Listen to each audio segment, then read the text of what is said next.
سلیمان لایق څوک و؟ کله او چېرته وفات شو؟ ولسمشر غني څه ویلي؟ ګرانو لیدونکو السلام علیکم. د افغانستان د ادب د ډګر ځلاند ستوری او د انقلابي شعرونو شاعر استاد سلیمان لایق په جرمني کې روح حق ته وسپاره.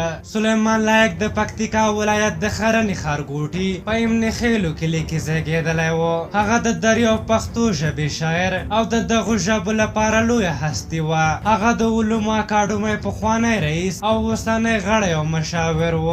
سلیمان لایق په کابل کې په یوه برید کې تیر کال ټپي شوی و، خو وروسته یې درملنه لومړی په کابل بیا هند او وروسته په جرمني کې کېدله، چې نن یې د اوږدې ناروغۍ وروسته د همغه ټپونو له کبله ساه ورکړه. سلیمان لایق له شاعر، لیکوال او فرهنګپال ورهاخوا یوه سیاسي څېره هم وه چې ځینې بیا په سیاسي تېروتنو هم تورنوي. ښاغلی لایق په کمونیستي فرقې د افغانستان په سیاسي چارو کې د اقوامو قبایلو د چارو وزیر و. د سلیمان لایق په مړینه ګڼو سیاسونو د ولسمشر غني، امرالله صالح او عبدالله په شمول نورو خواشیني ښودلې. ولسمشر غني د هغه مړینه د پښتو ادب لپاره لویه ضایع بللې او د هغه روح ته دعا کړې. په هر حال سلیمان لایق چې تر ډېره به یې حماسي شعرونه ویل، په یو شعر کې وایي: ای هېواده زه دې زوړ کړم ته جوړ نه شوې، دا د صبر ډوډۍ څه سخته پخیږي، بله ویره نشته د لایق د مرګ په پیښه،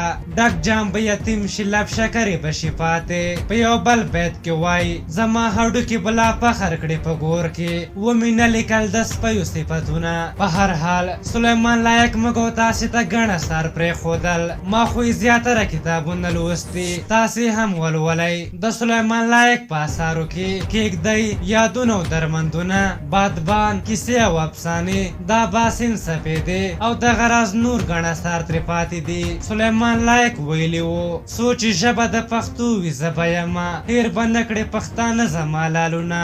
د سلیمان لایق د سیاست په اړه نظر نه ورکوو، خو په ادب کې د هغه خدمتونه نهایت د ستایلو وړ دي. د هغه روح دې ښاد او خدای دې نور مراحل ورته اسانه کړي. په هر حال تاسو د سلیمان لایق په هکله څه نظر لرئ؟ خپل نظرونه هم راته په کومنټ کې ولیکئ. که زموږ ویډیو مو خوښه شوې وي ضروري لایک کړئ. تر بلې ویډیو مې په لایو بخښونکي خدای سپارم. د الله په امان.